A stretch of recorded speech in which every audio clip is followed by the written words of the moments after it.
नमस्कार, स्वागत है आपका द फोर्थ स्टेट यूट्यूब मंच पर। मेरा नाम है रविंद्र सिंह शोरान। एक फ़िल्म आई थी, आपको याद होगा, बाहुबली। अब बाहुबली में एक सस्पेंस था। वो फ़िल्म जब खत्म हुई, तो सब लोग एक सवाल पूछ रहे थे, थिएटर से निकलने वाले लोग भी और थिएटर के बाद घर आकर भी एक-दूसरे से कई दिन तक यह सवाल पूछते रहे, जब तक कि बाहुबली 2 नहीं आ गई। क्या कटप्पा ने बाहुबली को क्यों मारा? कटप्पा ने बाहुबली को क्यों मारा? बड़ा भारी सस्पेंस था। उससे भी बड़ा सस्पेंस है भारतीय राजनीति में। अब सस्पेंस क्या है? सस्पेंस ये है कि जगदीप धनखड़ ने जब इस्तीफा दिया, कैसे दिया? आज तक जगदीप धनखड़ की कोई पिक्चर तो सामने आई नहीं, कोई तस्वीर तो आई नहीं है। इतना बड़ा ऐतिहासिक डॉक्यूमेंट और जनता से छिपा लिया गया, अभी तक नहीं दिया गया है। खैर, आरटीआई लगाई गई। आरटीआई लगाई गई कि भई वो कब मिले थे? आपको पता है, पुरानी एक आरटीआई थी, जो मैं आपको दिखा भी देता हूँ। ये जो एक आरटीआई है, इस आरटीआई में ये जवाब आ गया था कि 20 अगस्त को इसका जवाब आया था कि भाई जगदीप धनखड़ आए थे, नहीं आए थे, राष्ट्रपति भवन को नहीं पता। तो ये जो आरटीआई लगाई थी, ये लगाई थी अजय बॉस हैं उन्होंने। तो उन्होंने फिर से एक आरटीआई लगा दी। उन्होंने आरटीआई इस बार लगा दी वाइस प्रेसिडेंट के घर में। वाइस प्रेसिडेंट सचिवालय होता है ना, वाइस प्रेसिडेंट का घर और वाइस प्रेसिडेंट का सचिवालय एक ही होता है, जैसे कि राष्ट्रपति का घर और राष्ट्रपति का सचिवालय होता है। तो उन्होंने इस बार वहां एप्लीकेशन लगाई, तो जवाब आया। तो उपराष्ट्रपति सचिवालय के पास तो कोई जवाब था नहीं, तो उन्होंने ये रेफर कर दिया, रेकमेंड कर दिया राष्ट्रपति भवन को कि भाई आप ही बता दो, हमारे पास तो जवाब है नहीं। मतलब उपराष्ट्रपति को ये नहीं पता, उपराष्ट्रपति सचिवालय को ये नहीं पता कि उपराष्ट्रपति से मिले कि नहीं मिले। देखिए आप, तो राष्ट्रपति सचिवालय ने फिर जवाब दिया। जवाब बड़ा चौंकाने वाला है। 20 अगस्त को राष्ट्रपति भवन को नहीं पता था कि जगदीप धनखड़ मिले कि नहीं मिले, लेकिन उसके बाद वो लोग आत्मचिंतन किया, कुछ बादाम वादाम खाए सचिवालय के लोगों ने, तो जो तीक्ष्ण बुद्धि उनकी कम हो गई थी, वो फिर से तेज हो गई। उसको फिर धार मिल गई। धार मिल गई तो उनको याद आ गया कि भाई वो तो आए थे, मिले थे। और आए कब थे ये भी बता दिया। ये देख लीजिए आप, आए थे वो जगदीप धनखड़। ये लिखा है, आंसर बताता हूँ। पहले तो देखिए reference, your online RTI application this transferred from the vice president secretary with this reference. 6/8/2025, 6 अगस्त को इन्होंने वहां भेज दी थी। तो अब जवाब क्या आया है? As per information received maintained by the secretariat, Shri Jagdeep Dhankhar met the honourable vice president on 21st at Rashtrapati Bhavan. अब याद आ गया इनको 21 तारीख को। क्या जो इनको याद नहीं था 20 को, वो सितंबर के महीने में याद आ गया। पता नहीं कैसे हुआ ये, याद कैसे आ गया। उस दिन जवाब दिया था भागीरथ झा ने, डिप्टी सेक्रेटरी एंड सीपीआईओ, 20 तारीख को, 20 अगस्त को। और अब जो जवाब दिया है वो दिया है शिवेंद्र चतुर्वेदी ने। ये डायरेक्टर हैं सीपीआईओ हैं। तो राष्ट्रपति सचिवालय में ही दोनों लोग कार्यरत हैं, लेकिन दो लोगों के अलग अलग जवाब। अब भाई सवाल तो ये उठेगा लोगों को कि भाई ये हो क्या रहा है? देश के उपराष्ट्रपति हैं। अब देखिए दोस्तों, देश के उपराष्ट्रपति, देश के राष्ट्रपति अगर बाहर निकलते हैं, अपने घर से किसी से मिलने जाते हैं, तो वो जिन सरकारी गाड़ियों का उपयोग करते हैं, जिन सरकारी ड्राइवर्स को, गनमैन्स को, सिक्योरिटी पर्सन्स को लेके अपने साथ जाते हैं, वो सब हम और आप जैसे करदाताओं की पैसे से ही तनख्वाह पाते हैं। उसमें जो पेट्रोल लगता है गाड़ियों में, वहाँ जाके वो लोग कुछ मिलते हैं, तो जो सब चीज़ जो है, उस चीज़ का रिकॉर्ड मेंटेन किया जाता है। ऐसा तो हो नहीं सकता कि उपराष्ट्रपति उठे और कहीं चले गए। तो राष्ट्रपति महोदया से मिलने के लिए वो गए और उसकी जानकारी नहीं दी। 10 दिन बाद वो जानकारी मिल गई। तो ये किसका दबाव था कि जानकारी देनी है? ज़ाहिर है किसी का दबाव रहा होगा। इसमें समय नहीं बताया गया कब मिले, कितनी देर तक मुलाकात चली, कोई डिटेल नहीं है। खाली एक लिख दिया गया 21 तारीख को मिले थे। कब मिले थे मालूम नहीं है।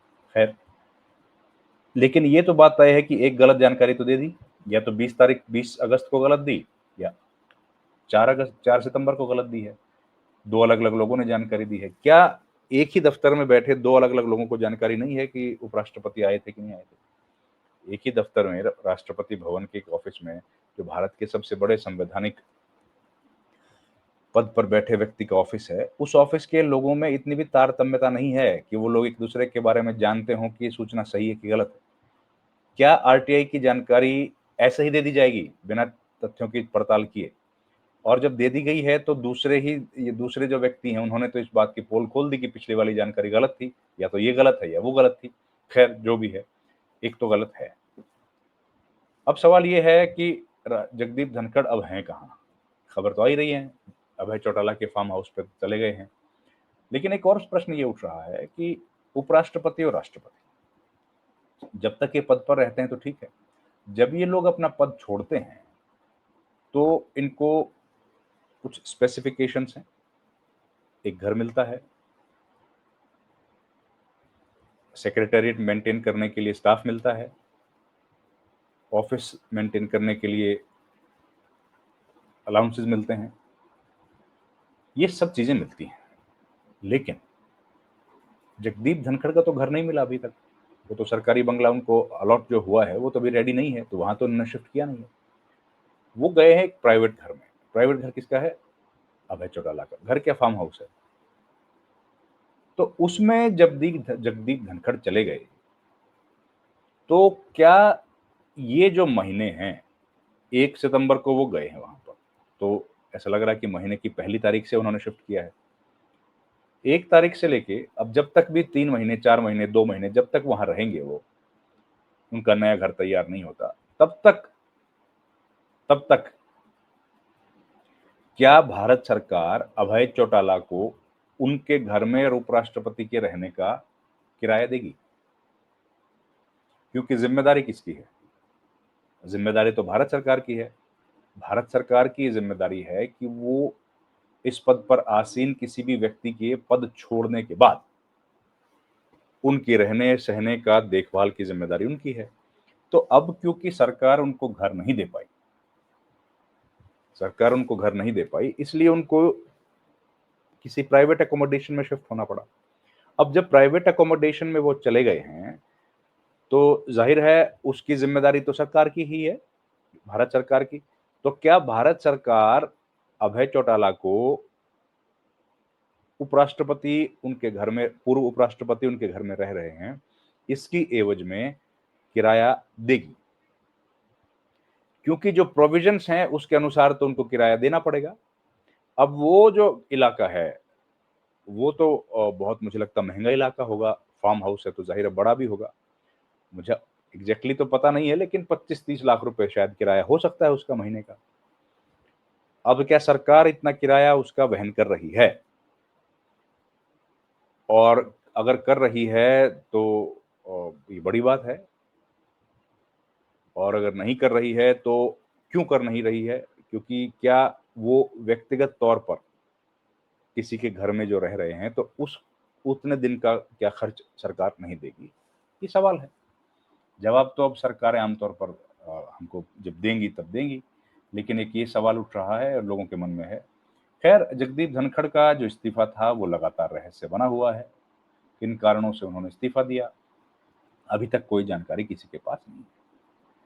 अब ये उम्मीद की जा रही थी कि शायद जगदीप धनखड़ जब अभय चौटाला के घर में चले गए हैं तो शायद कुछ बोलें, लेकिन उसके बाद भी खामोश हैं। 1 तारीख को गए थे और अभी 4 तारीख को ये आरटीआई का जवाब आया है, उसके बाद भी चुप हैं। तो 25 सितंबर की उम्मीद ऐसी की जा रही है कि वो चौधरी देवीलाल के जन्मोत्सव पर जो कार्यक्रम होने वाला है रोहतक में, शायद उसमें शिरकत करेंगे। और अगर उसमें वो शिरकत करेंगे तो संभावना है तो उसमें अगर वो शिरकत करेंगे तो संभावना है कि वहाँ कुछ बोलें। अगर शिरकत करेंगे तो शायद कुछ बोलें, और अगर कुछ बोलेंगे तो चौधरी देवीलाल के बारे में बोलेंगे या अभय चौटाला के बारे में बोलेंगे। तो क्या वो ये भी बोलेंगे कि उन्होंने इस्तीफा क्यों दिया? कहना मुश्किल है, क्योंकि अब तो वो प्राइवेट इंडिविजुअल हैं और प्राइवेट व्यक्ति के बारे में कोई भी आकलन कैसे करें जब तक कि वो खुद ना बोलें। अभी वो चुप हैं, अभी तक कुछ बोले नहीं हैं। सबका इंतजार तो यही है कि भाई वो कुछ बोलेंगे तो शायद कुछ बातें खुलेंगी। लेकिन अब 9 सितंबर को वोटिंग है, नए उपराष्ट्रपति का चुनाव होगा। क्या उसके पहले कुछ बोलेंगे? संभावना नहीं लगती मुझे। उसके बाद कुछ बोलेंगे तो देखा जाएगा, लेकिन अभी तो खामोश हैं। इस वीडियो में इतना ही। आपसे गुजारिश है हमारे चैनल को लाइक, शेयर, सब्सक्राइब ज़रूर कीजिए। आपका बहुत-बहुत धन्यवाद।